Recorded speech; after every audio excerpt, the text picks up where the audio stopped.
The internet is hating on these products. There are a couple new makeup launches that have just not been well received, and I have them all with me today. We're gonna put them on my face and figure out, are they really that bad? I will say, all of these I've tried at least one time before, so I already have some thoughts. We're starting off with sunscreen. Drunk Elephant just reformulated their sunscreen, so we're going to try this out. This is their Umbra sunscreen. They've got Umbra Sheer, Umbra Tint, and Umbra Cocoa. These are all different shades. And I have seen this talked about a lot because they've done a really strong social media promotion of this.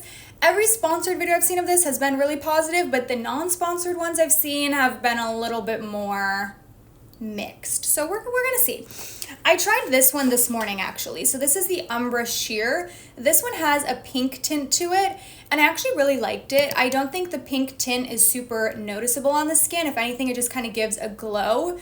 Though I will say the pink one is probably best suited to fair or light skin. I would say anything tanner than that, this would likely leave a cast. I really think so. I think even like, I'm like right on the verge of being too tan for this. I could tell it was almost a little bit too light, but I feel like the pink kind of camouflages what would be the white cast, and it just leaves your skin looking kind of brightened. But since I've already tried this, let's try the next shade today, which is the Tint. So this one is supposed to be more of a medium tint, but I will swatch all of them. This one I don't think would be quite right for my skin tone, but this is the Umbra Cocoa. It's a little bit deeper. Here are all three. We've got Sheer, Mineral, and Cocoa, and I've seen them compared to the De-Bronzy and the Be Goldy drop. So I even want to do that comparison on camera. Here they are swatched out. I think it's kind of silly to compare them because the sunscreens don't have the sheen to them. So I wouldn't expect these sunscreens to give an effect like the Supergoop Glow Screen or something that has a little bit of that like glitter particle in it.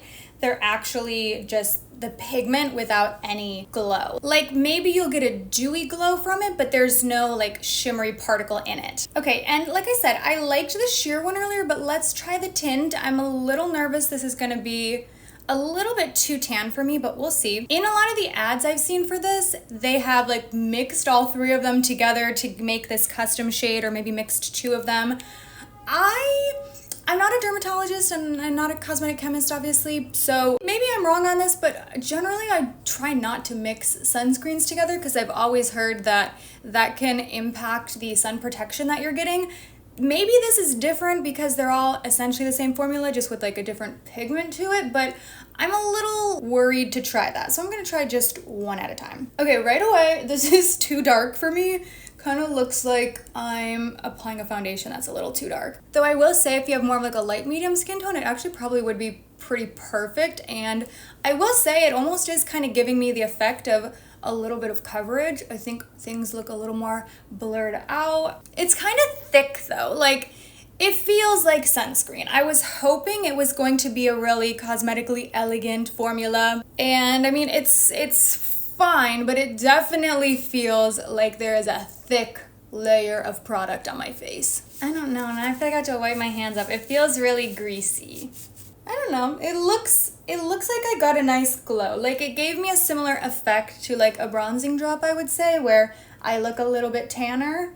Kind of almost acted similarly to a foundation, but I think if I was slightly tanner, this would be a really good shade, but just a little off. I just feel so sticky. Like, I don't know, it just feels like there's a lot on my face. It feels really greasy, and I feel like my hair or anything is going to get stuck in it. Like, I wouldn't call this a really cosmetically elegant sunscreen. Okay, we're gonna move along. Let's put some foundation on top of this. I feel like, let's see how foundation wears over it. That's always an important test for me when it comes to sunscreen. Like, is my makeup actually gonna sit well on top of it? Because sometimes it does not.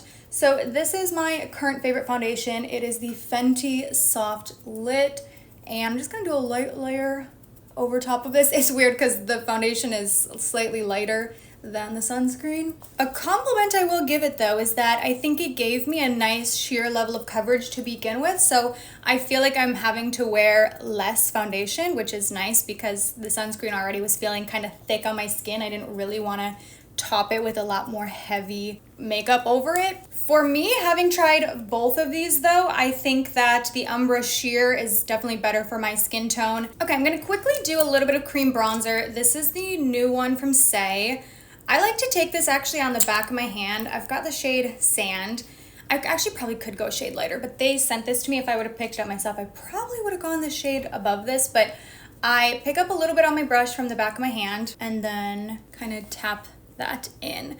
Out of the newer liquid bronzers, the popular ones, you know, the Makeup by Mario, the Glossier, this is my favorite of the three. If I had to rank them, this is the top, Glossier is in second place, and the Makeup by Mario is my least favorite just because I find the formula a little bit too sheer, but also too gel-like, where like my brush sucks it up in a weird way. This one is my favorite by far. Now just a little bit of concealer. You know, we're really just trying to get to the next step here so we can test out the ever controversial Patrick Ta highlighters. Oh my gosh, okay.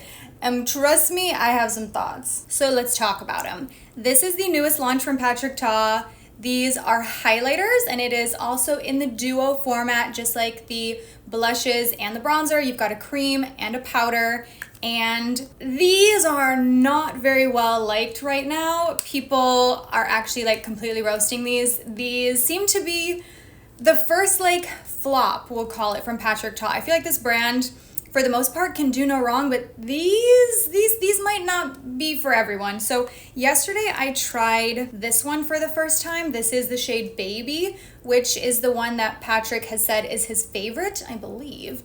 And it was not at all what I was expecting. I'll start there. Also, I'm doing a ton of pre-filming right now, so some of these videos are going up in a funky order, so don't be confused when 2 weeks from now you watch a video from me and I say I'm trying this for the first time and you're like, no, you already tried it.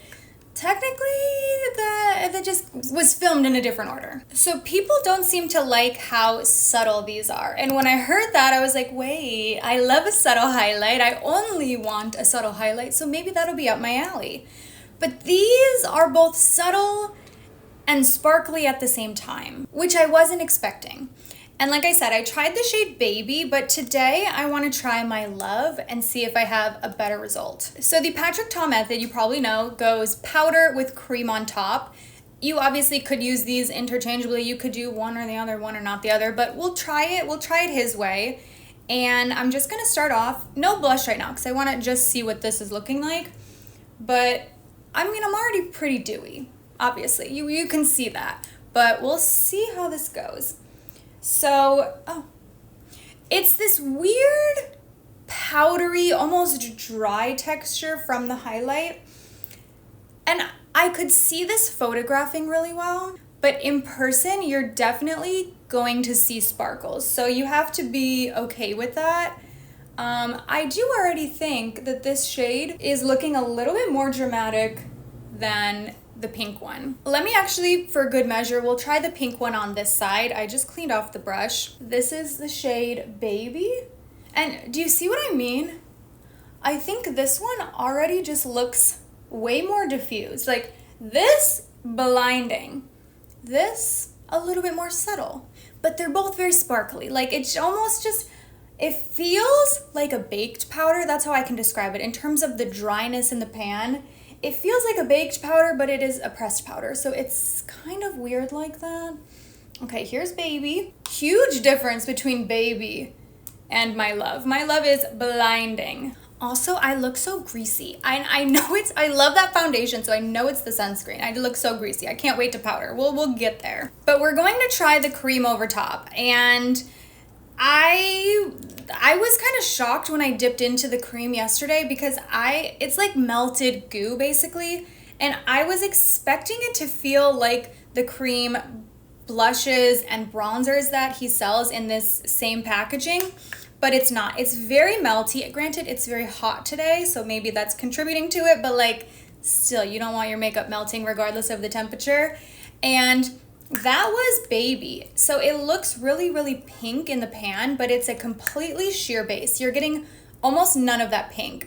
I would say these remind me a lot of the like clear balm highlighters that Becca did years ago, if you know what I mean, but a worse texture, you know?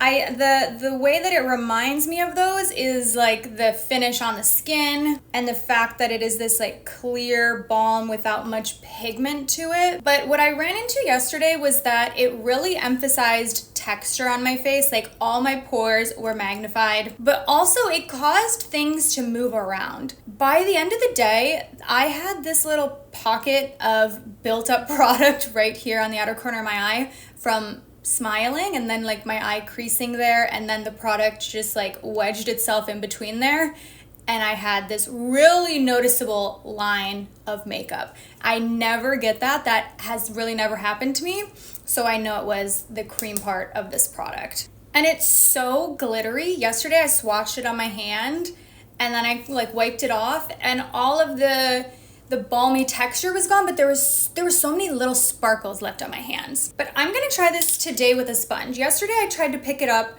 with a brush and it was like not working. It made my brush feel nasty. It made the bristles feel kind of like globbed up. But here we go. This is pretty, you know?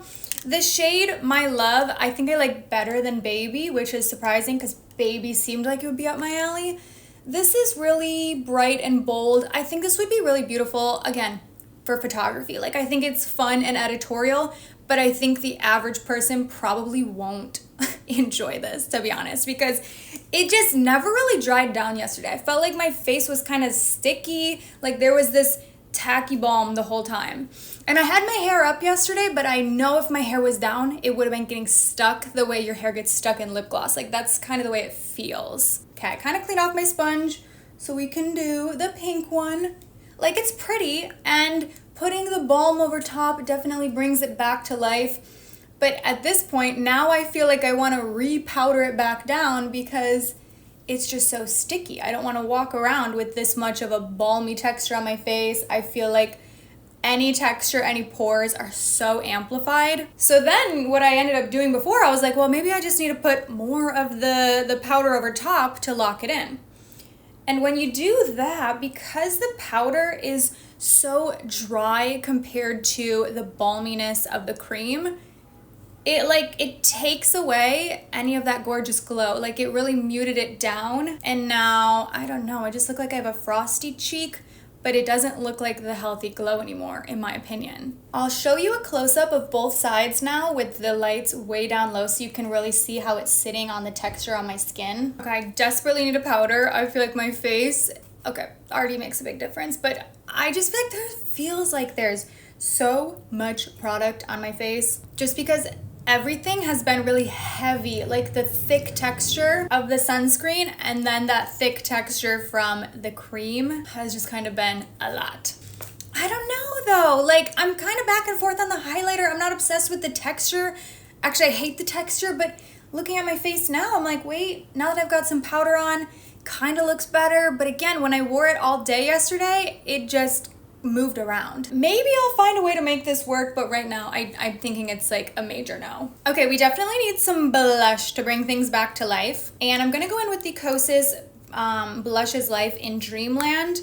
I'll tell you what, I haven't fallen in love with these the way I expected to. This shade is definitely my favorite, but you watched me swatch every single shade on my face in a video about a month ago, and I shared my first thoughts then. And I was really excited for this launch, but I have not reached for these that often at all. And I almost just find them a little bit too sparkly. I don't love the way they sit on the skin, though I will say it's looking pretty combined with the highlighter here, probably because there are already a lot of sparkles going on. But after having these for about a month, I'll tell you right now, I'm really not reaching for them. Okay, the new brow gel from Milk Makeup. Wow, this has not been going over well, but this is their Kush High Roll Brow Tint. I've got the shade Haze, and I've been wearing this actually for at least a week now. I kind of like it, but I do feel like there's a learning curve here, and there's definitely an audience for it. And then I also recognize, I think there are a lot of people that will probably hate this. And it's so funny because I got this in PR, so I received every shade, and I gave one of the other shades to my roommate. And she ended up trying it out before I did. And the next day she was like, it took me like 20 minutes to do my brows this morning. And I'm like, what do you mean? She was like, that brow gel was just so weird. And I was like, what do you mean? And I didn't realize it's kind of a unique formula. She was saying it got a little bit messy. It was hard to use. She didn't know what to do with it. And I will say it really differs from a lot of standard tinted brow mascaras, because this is supposed to be a tubing brow gel. I think the word tubing is really buzzworthy right now in the makeup space, so Milk Makeup kind of chose to lean into that.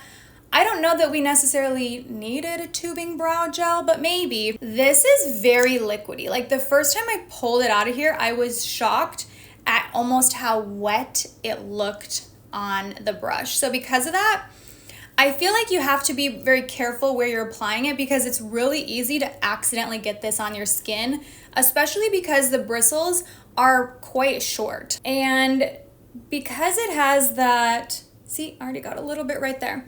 Because it has that somewhat tubing technology to it, it like really locks in. So your brows feel a little crispy, which may or may not be a con for you, but just know like you're not gonna get a soft touchable hold with this.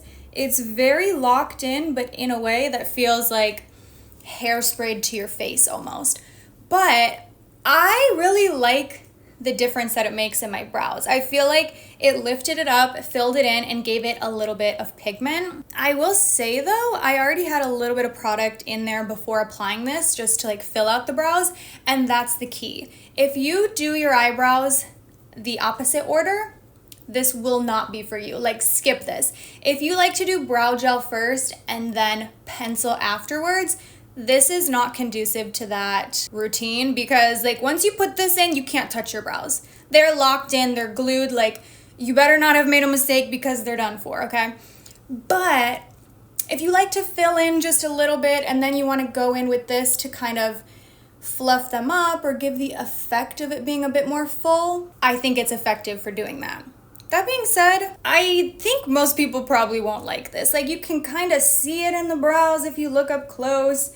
It's like really locked in and almost a little weird to remove.